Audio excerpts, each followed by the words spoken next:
global travel and tourism community, colleagues of Africa Travel Week 2021, all protocols observed. My name is Anita Mendiratta. I'm the Special Advisor to the Secretary General of the UN WTO, and I am thrilled to be a moderator of this very important session. We're going to be talking about the future of business events 2021 and beyond. Africa Travel Week is an incredibly important event because it's a way for we as a global community, especially those of us working on tourism development in Africa, to come together to really keep momentum and inspiration up about our essential sector. And we know that events, particularly business events, are critical to how we cautiously rebuild, restart the future of travel and tourism. We have seen through COVID-19 the critical role of travel and tourism, especially as it looks to re-embedding national identity as countries no longer want to be defined by the number of COVID-19 cases, fatalities, and vaccinations. It's about rebuilding confidence in a strong and healthy business community, especially grounded in travel. It's about reactivating opportunity, reconnecting loved ones. We've all missed someone somewhere in this past year, and importantly, re-inspiring hope. Today, we're going to be focusing on, as we said, the travel and tourism sector related to MICE, but specifically, we're going to look at business events. Because as we know, and as is said by Africa Travel Week, the role of business events as networking and lead generating opportunities will always be there. That need will be there. But when we look at the event and exhibition landscape right now, with COVID-19 protocols putting paid, too much attention is being used on ultimately how we now start to focus forward, not just safely, but sustainably. During this panel, we will be discussing the current situation and what the future holds for this critical sector in the development of tourism and opportunity in Africa.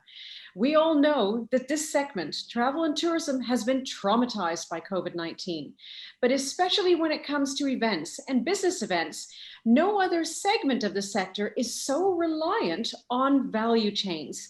People in the experience chains, especially SMEs, that require events to mobilize their businesses, keeping the economic and the social ecosystem strong. Sadly, we saw from Business Visits and Events Partnership Research just recently, they told us in February that 72% of the 1,700 companies and freelancers surveyed said that they have only 3 to 4 months of liquidity left. And when it comes to running events profitably, only 6% say that they can do that with protocols in place. So how do we rebuild in the future of travel and tourism? How do we get events back together? In classic ATW style, they have brought together a superb panel of panelists, and I must say, 3 gorgeous ladies that I'm delighted to share the virtual stage with, who are going to give us 3 critical perspectives on the future of business events. So I welcome to the virtual stage, Esmaré Steinhöfel, the Regional Director of ICCA for Africa. Esmaré, fabulous seeing you again, though I can't hug you like last time. We also have Taubie, the CEO of Cape Town International Convention Center, technically 1 kilometer away from me right now. Taubie, welcome very much. And Tamlynne Wilton-Gurney, the Chief Ideas Officer at idna, IDNA. Tamlynne, thank you so much for joining us. To all of you, I'm really grateful. Thank you from ATW as well for being a part of this conversation. Thank you, Anita. Thank you for the invite. Thanks for having us. Thanks, Anita and HW. We dive into this conversation, and I want to spend a little bit of time firstly talking about, as we know, the impact of COVID-19 on events, and to be able to help people set the landscape of what exactly are we talking about. I'd love to hear each of your perspectives on, in 2019, what was the momentum and the future of our sector? And now in 2020, going into 2021, what is the reality? Tamlynne, do you want to start off, please? So 2019 was a great year. I got married, I went on honeymoon. I'm very glad I didn't schedule my wedding for 2020. And I thought 2020 was going to be a great year. I had all these great holidays in 2019. We just signed 3 large clients. And so we were building, I hired new staff. 2020 came. We were still building on to kind of release and launch our latest events that we'd won in 2019 to go live. I had another 2 staff join us on the 1st of March, which is my birthday. So it was a present to myself. And then later in March, we got caught with our pants down. There's no other way to put it. Basically, we've been very blessed. I'm going to start with that because I still have all my staff and I've been able to keep my doors open. But it has been very difficult to do that. And we've had to completely reinvent ourselves. And I've had to think, not even outside the box, I've had to break the box and go and find a circle because it just wasn't going to work. We had, I think, 42 events planned for 2020. We ended up hosting 5. Goodness me. Wow. I must say, your lead into the story was really important because it showed how much hope and optimism and confidence there was that you even invested in at a human capital level. Because the fact that our industry had been growing for over 10 years at 3 to 5%. There was no reason not to believe it was going to be anything but another fantastic year. And I always think that when we talk about 2020 and we look at 2020 vision, we knew it was going to be the roaring 20s. We had no idea how deep the bite of that lion as we entered the year. But thank you. And I must say, from all of us, happy belated birthday. So I'll squeeze that in. Happy anniversary. So, Esmaré, from your perspective, do you want to rewind us to then bring us to the present day, please? If I think of Africa, 2019 was, with Africa still being a younger destination with regards to business events and destinations starting to have convention bureaus, the momentum in a lot of the countries outside South Africa was really starting to build. They started with the Kenya National Convention Bureau, some other countries in East Africa started. So it was that whole hype around, now that the Bureau is there to really focus on business events, now the destinations can start to bid for association conferences, incentives, corporate events to bring that economic impact to the destination. Then 2020, like beginning of the year was great. COVID was there, didn't affect South Africa and most of the continent yet. And I think a lot of us saw at Meetings Africa at the end of Feb for the last time in person. Yeah. And then very shortly after that, the reality that we're used to now started to happen. So yeah, I think from a continent perspective, lots of positives started to happen. People could start to bid, convention bureaus could start to bid. There were more companies, suppliers starting to work in business events, professional conference organizers, your AV companies.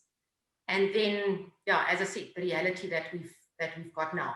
On the positive side, we still have virtual to communicate, but it's definitely not the same as seeing and hugging and chatting in person. Indeed.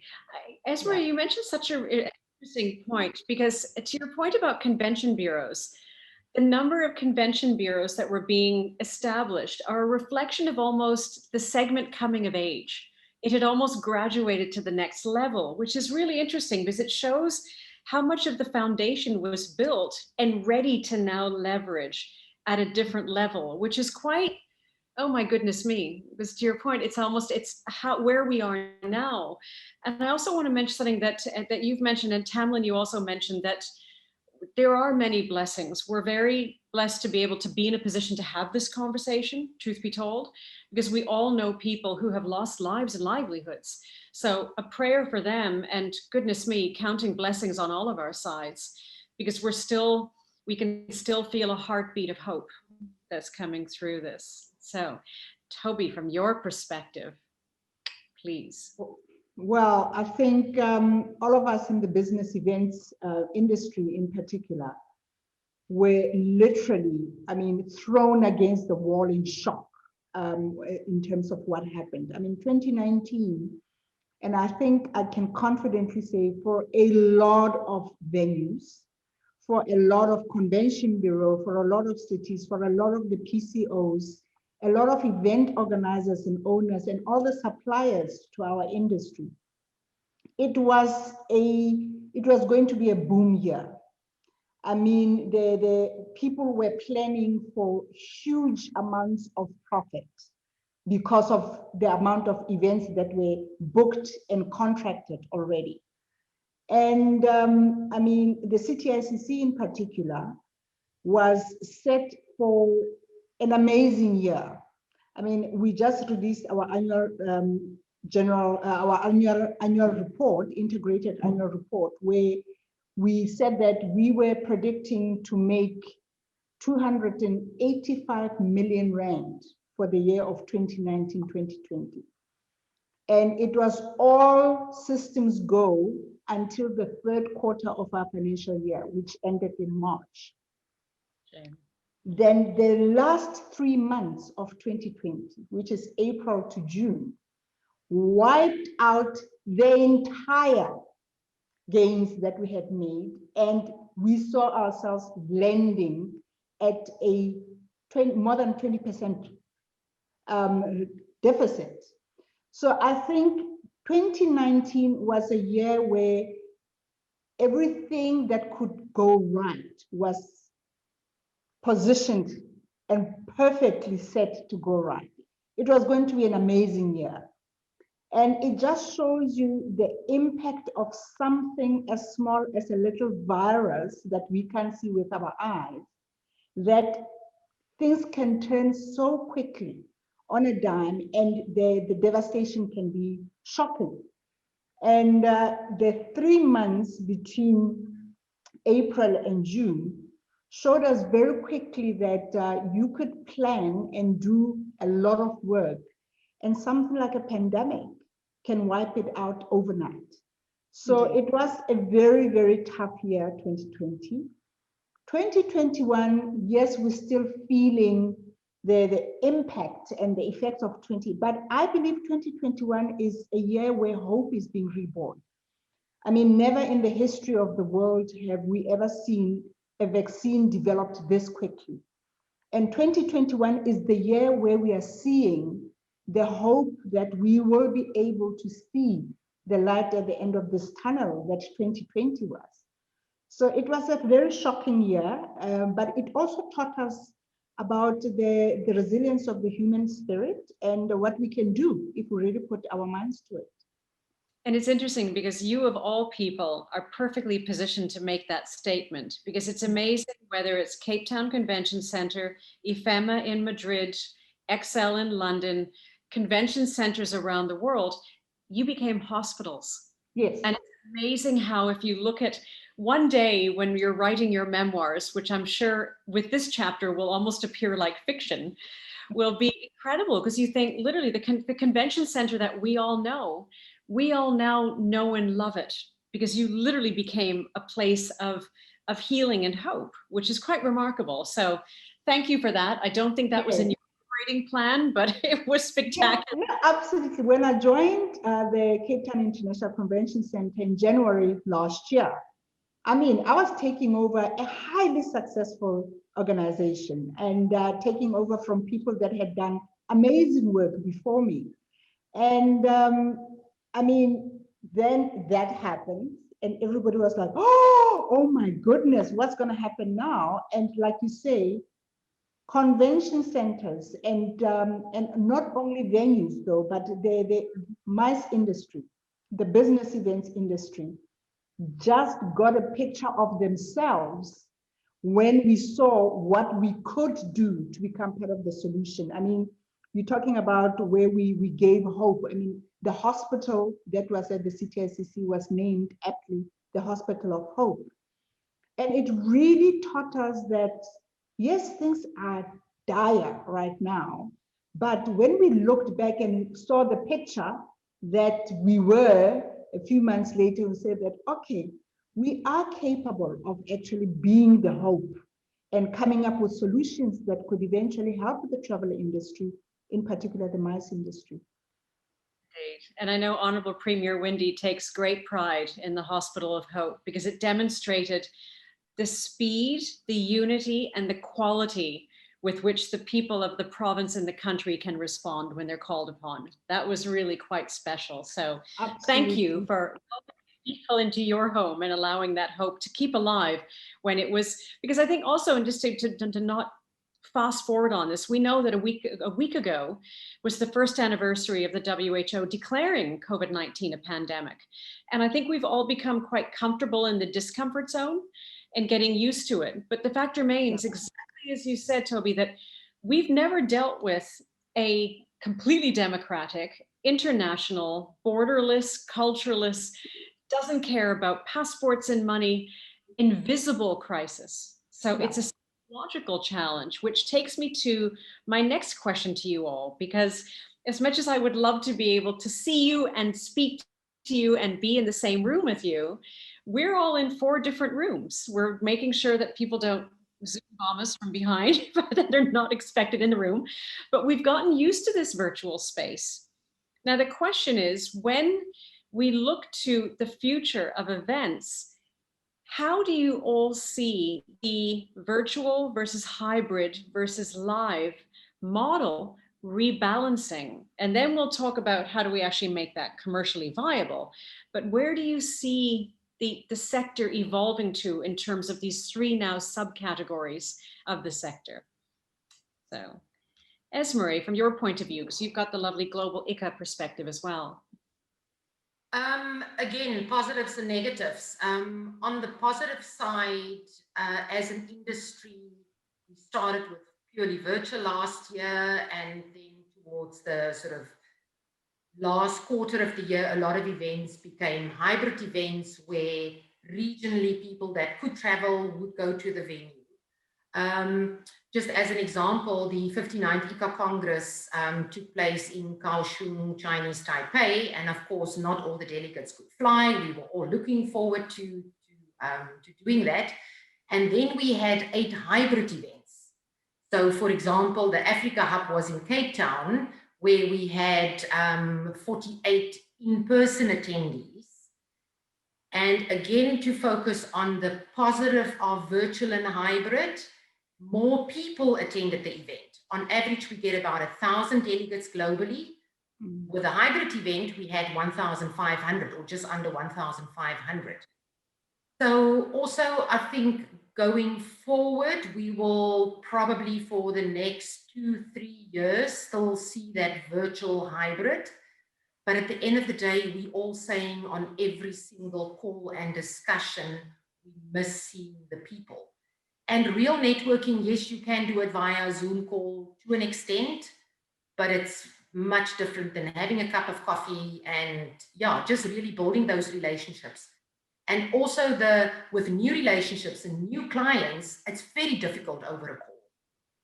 You need that face-to-face. Indeed. It's the spontaneity of those connections. That's where the magic happens and the creativity happens. Tamlynne, I'm going to move to yourself and then I'll go to Taubie because you're interesting from a venue perspective. Tamlynne, from your perspective as someone who was involved in events themselves, your thoughts? So I have a very different perspective on all of this. So my background is really in psychology. And so I look at how do we use the principles of psychology to create engaging experiences. Virtual events, as this is a Zoom call, doesn't do it. Okay. If you have to look at how humans are kind of drawn in and how our emotions are used, it is about getting us excited. It is about making us sad. It is about making us fearful. It is about making us look forward to something. It's about using our emotions. A Zoom call does not get my emotions going. Okay. You have to be very careful what you use from a virtual perspective. Because there are platforms around, and I was very lucky to have partnered with someone in the UK to create something like this. But we created something that embraced spontaneity. So you could literally have the water cooler moment. You could walk up to someone and you could see, so I could see Taubie, I could see her avatar and say, Taubie, that looks just like you. And she'll answer me back. So that's how I managed to stay in the black last year. I had to think completely out of the box. I can't use a swear word, but I SH1T myself every day last year from April till December. And we finally got it right. We made our clients money. we managed to pull through. But it is about that emotion, right? The other thing that I look at is, if you look at the human brain, we have something called the prefrontal cortex, and that is where our emotions are felt. You then have the fight or flight center. When humans like something, it actually stimulates the same part of your brain that's stimulated during orgasm. Okay? When you hate something or you fear something, it goes to your endocrine system. So you literally fear it. So when you're bored, you actually are running away from it. You want to use a virtual platform that is going to stimulate everything for you. Even better is why real life experiences do that. I get excited. Am I going to see my friend? You know, am I finally going to see Esmaré after 2.5 years? You know, like, Taubie, look at your shoes. They're amazing. Where did you buy them? That's the real magic of human connection. So, and that's why I just feel like one of the weaknesses the industry has, obviously we've been playing in the shallow end of the fourth industrial revolution and we really didn't go and dig deep, but we lacked creativity back then. I feel like it caught us with our pants down and it's forced us to think outside of the box. And what's great is it's now given us this opportunity to think differently, but it's also made us really, grateful for every little small experience and face-to-face. And I think a little bit differently to Esmaré. I feel like we will have virtual events will always be a part of us going forward, longer than 3-4 years, but that's more from, you can actually reach so many more delegates. Like Esmaré said, they had much, much more delegates at the ICCA Congress. Our events last year, we had larger number of delegates. Now, again, on the psychology space, if you give people a choice, now remember Henry Ford said you can have any car you want as long as it's black. We didn't have a choice. There's so much choice now. So if you give people, you have a hybrid event, it means that you've got a choice for people. You're giving them the option, and that psychology of choice is such a powerful thing. And that, you know, whether it's your pocket, whether you can't afford a certain registration fee or you can't afford to travel, you're then able to fit with each person's specific requirements. And for me, that is why they should both be embraced. For me, hybrid is the way forward. We just have to do it in a much better way. Event organizers seem to think you can put a Zoom call on and call it an online event, and I want to die laughing. It's not the same thing. You know, if you look at TV, if you put the TV on, they make us laugh, they make us cry, they tell a story, there's gamification. That's what we should be doing. And then take that and imprint that into a hybrid model. And I think you make a really important point as well, that, and it's exactly as Esmaré was saying in terms of numbers of attendees, we're lifting the baseline and actually increasing the market size. It's the same as with the value of all of this. As much as it's been very challenging for people not being able to go to school, it's widened the education platform. So there's a good thing in there. I'm curious to know from your side, Taubie, because you have physical infrastructure that you're now needing to work around. How are you seeing the opportunity to be able to marry live events with now digitally enhanced, added onto, or replaced? Please. Yeah, look, that is the I think the question of the day that all of us are mulling over in the venue sector of our industry. The fact is, events will come back. Face-to-face will absolutely come back. I totally agree with Tamlynne, but it will never come back in the magnitude that we are used to. There is never going to be a need anymore, because technology and COVID actually showed us in the direction to say that technology has been telling us the story for a while and we just have not listened. That you actually don't need to be physically there all the time to get the content. That is a good thing, because there has been a lot of people that have been left out of the loop because they could not afford to travel. They were not allowed to travel to certain destinations. They did not have the income that it would take for me to travel and have hotel accommodation and have money for transportation and all sorts of things. This allows more accessibility to content and to knowledge sharing. The venues have to now look at how do we repurpose these monstrosities that we have built. And we built them during the time where it was the thing to do, to build the bigger the better, because then you can get more people. Now, history is showing us very quickly that we can't sustain that. It's unsustainable. So it is a difficulty that all of us in the venue sector of the MICE industry are facing. What do we do with it? What can we do with our venues to continue to make the same amount of money, even more, that we are used to? And if we don't manage to repurpose, what does it mean?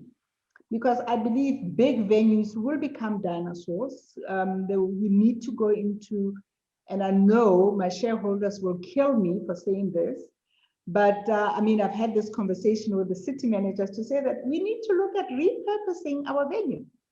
Events will never be as big. We'll never see the 10,000 number of delegates anymore when you've got platforms like what Tamlynne was talking about, because we actually don't want to continue in that way, because then we become dinosaurs. We hang on to these venues and we'll never see those numbers. And even if we did see those numbers, I mean, it's got all sorts of impacts. I mean, sustainability in terms of environmental sustainability, where people have to be on flights and flying in, carbon emissions, waste in terms of food, paper, and all these things that are generated by a conference. So I don't know what it is that is the silver bullet for the venue sector, but we need to transform the way we do business. And I don't know what that model is, but there is a definite need. Otherwise, we are gonna die a painful and slow death, because change is afoot. We don't have a choice but to change with the times. But it's actually interesting to your point, because it's really, I appreciate the honesty of what you're saying, because it's repurposing venues, repurposing events, repurposing ultimately relationships as well. Because the concern in the short term is that whether it's events, whether it's conferences, whatever it might be, the optics of holding these events is also very negative, because is it going to be a super spreader? Is it wasteful of companies' money when people have been let go? And when you were talking, I have to smile, Taubie, because I'm thinking you're putting forward the case that we need to repurpose the convention center. That repurposing already happened with the Hospital of Hope. So it shows how when we need to, that space can give life to something else. Absolutely. Which begs the question then, so we know that virtual is going to be a part of our world. People prefer nowadays doing presentations in their pajamas from the waist down. So we know it's going to take a lot of time to get people back. Party on the bottom. I am fully dressed, everybody. I'm just saying. I have a suit on still. I'm fully dressed. I won't make you stand up. Yesterday, I was with a colleague doing an interview who you all know. I'm dressed. I'm dressed. And it is that whole situation. We laugh in that, thinking we don't have to, we have to put your trousers on again. Suddenly, what are these high heels? And oh, they're uncomfortable. It's a whole. Oh, yes. Yeah, really uncomfortable. But to that point, and I think it's something I think, Esmaré, you also spoke about. We have been psychologically rewired to keep a distance because of the virus. The nature of events, the nature of networking is human contact. It's sharing the hug, the drink, the coffee, the breakfast, the dinner, whatever. I'd love to understand, how do we start, and then we'll get into the actual commercialization of that. But to your point, Tamlynne, you mentioned it is about emotional exchange. How do we make people comfortable again about being in close contact? And Esmaré, I'd love to know your point of view, because I know ICCA has done some superb research over the last year about how the industry now views sustainability, how it now views bringing the events back. What can you share with us about re-socializing the business events sector to feel comfortable physically being in the same space? South Africa and in many countries in the world, and we actually busy with a report that will be out in about 2-3 weeks' time. Test events, or what is often referred to as test events, to basically either show the government that we can have more than 100 people or 200 people at an event because we've got all the protocols in place, we can check all the temperatures, and we know who's attending. So I think those examples and doing more of those. And then I also think it's going to be a slow growth to the bigger numbers. Like, I went to Johannesburg last year in November for the first time, and the thought did cross my mind, do I really want to go? Maybe it's a little bit too soon. So I think maybe that snowball, and also in South Africa and the continent where we were sort of a little bit behind the world, a lot of countries are opening. I know we've got an office, our Middle East office is in Dubai, and my colleague there, it's 100% back to meetings, everything's open. So maybe a positive for us that we can also learn and take the positive things out as a continent from, because we were last or one of the later continents to get it, to basically see what's working, what's not working.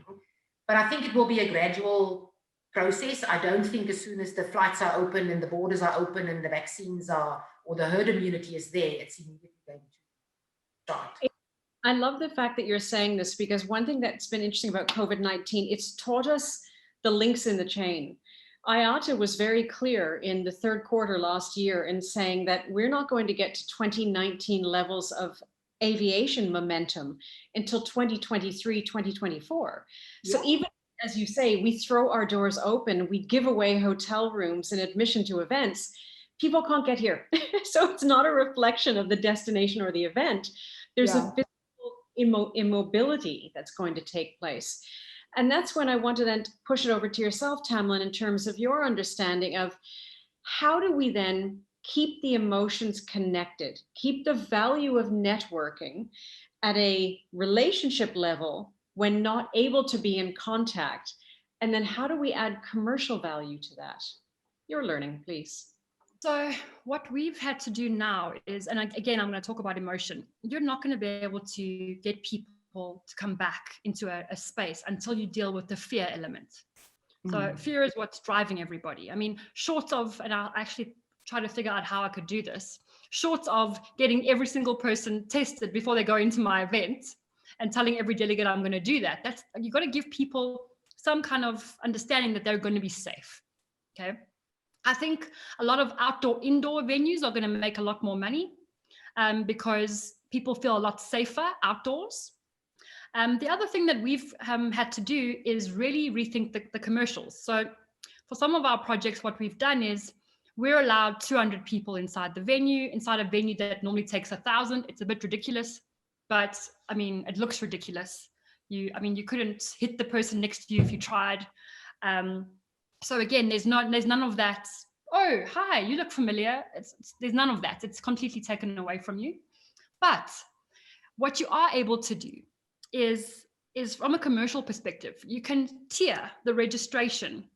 So if you, and again, it's a choice thing. You can give people, so the first 200 people, they get to be inside this venue. They have photos. You show them how it's going to be placed out.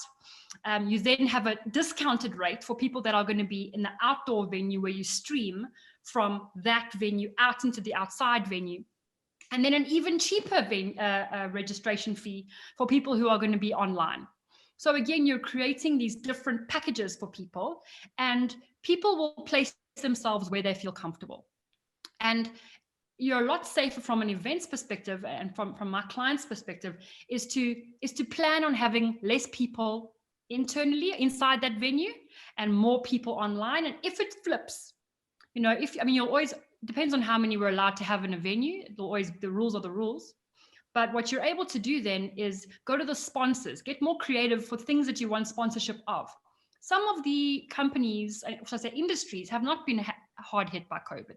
They've got money. You have to think very creatively about how to use it. So things like creating a skills development program, capacity building.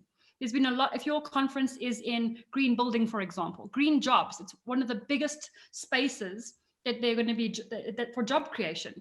Why aren't we going to governments or to, the DTI looking for funds to pay for people to come to the conference? But it's under a capacity building component, and that capacity building takes place differently. So I think we have to rethink the way we look for money, the way we package the registration fees, the way we package sponsorship, and the way we look at how we package the venues. Brilliant. So, Taubie, with all of that great advice coming from Esmaré, coming from Tamlynne, you have this magnificent venue.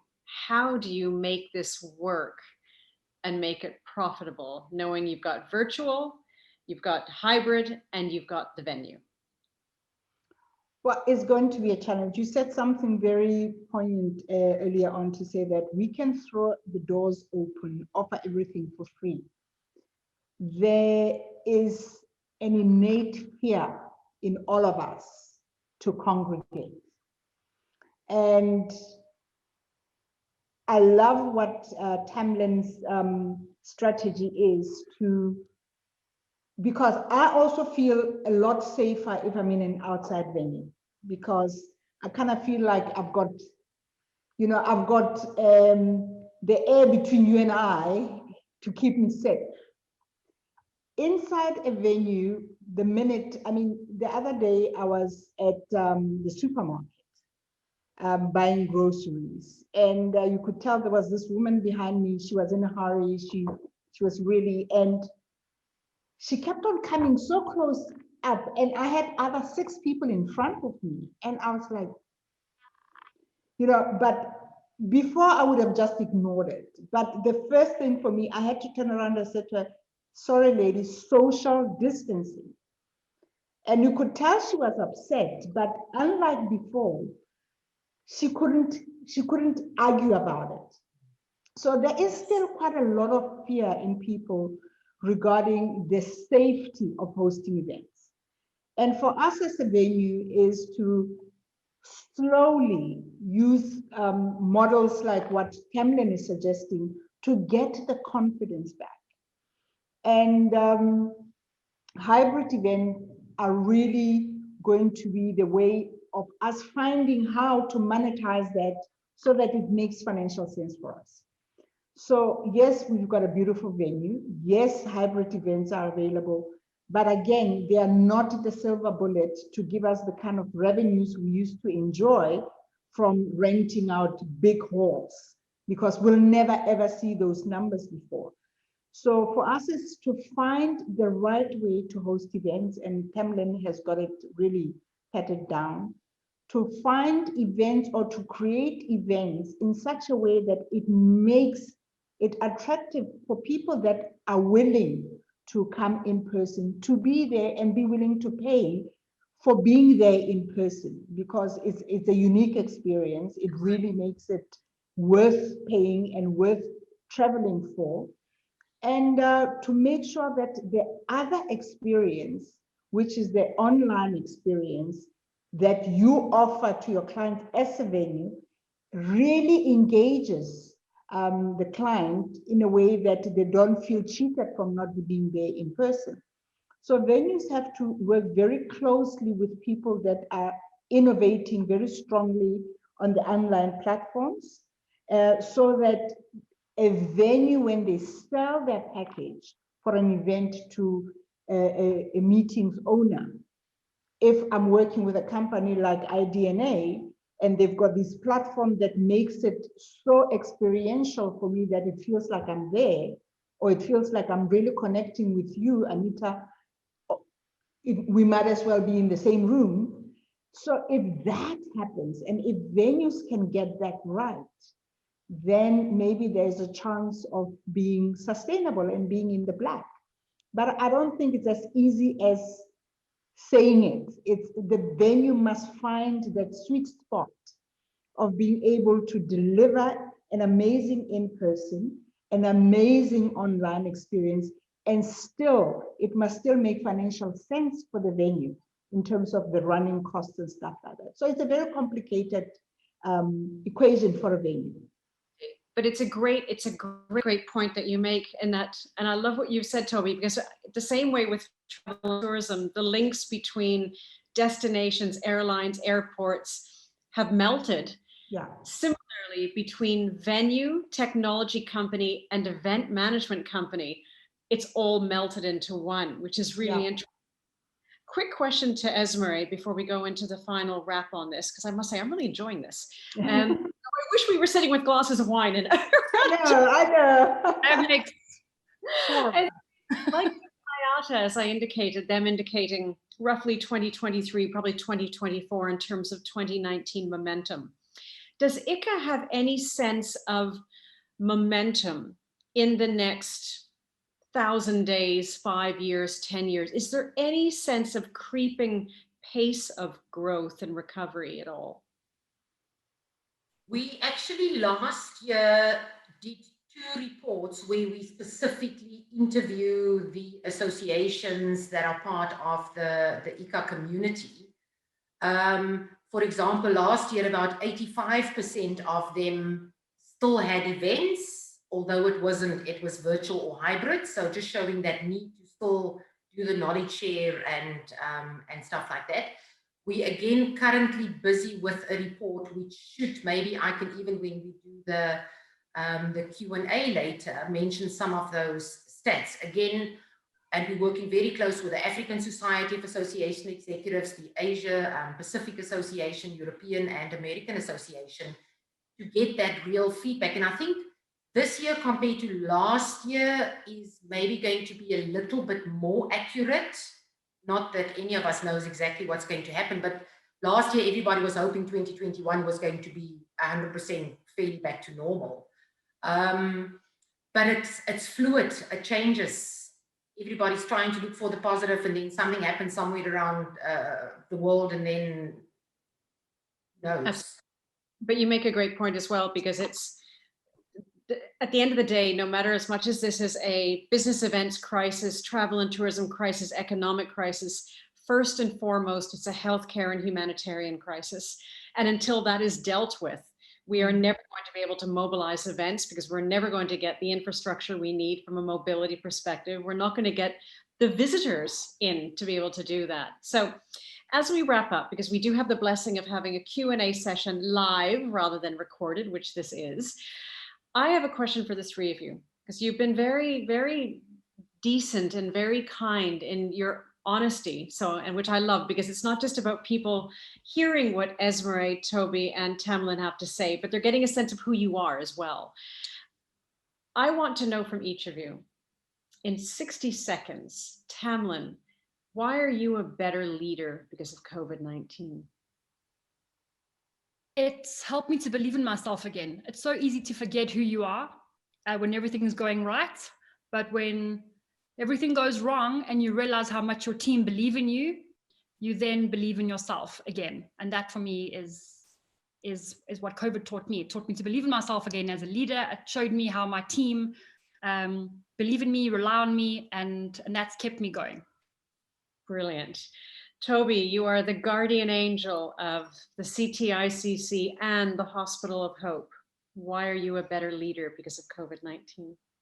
Well, one thing I can say for sure is that COVID has made me a kinder person.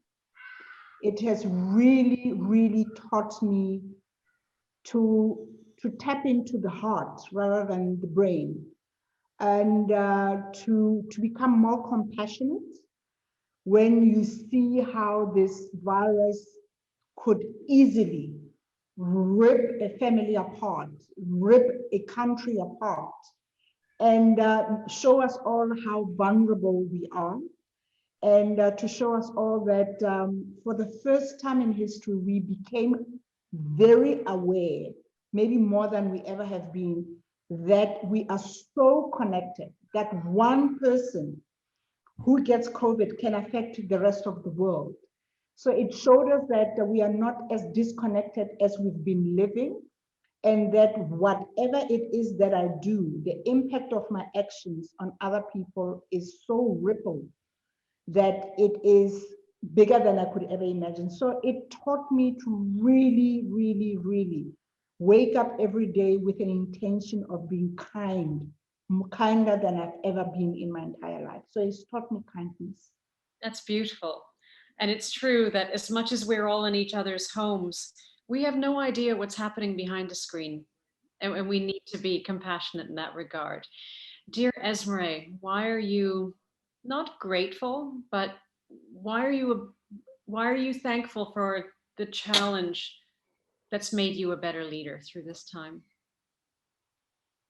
Our industry, and I mean, I'm generally always see the positive, the glass is half full.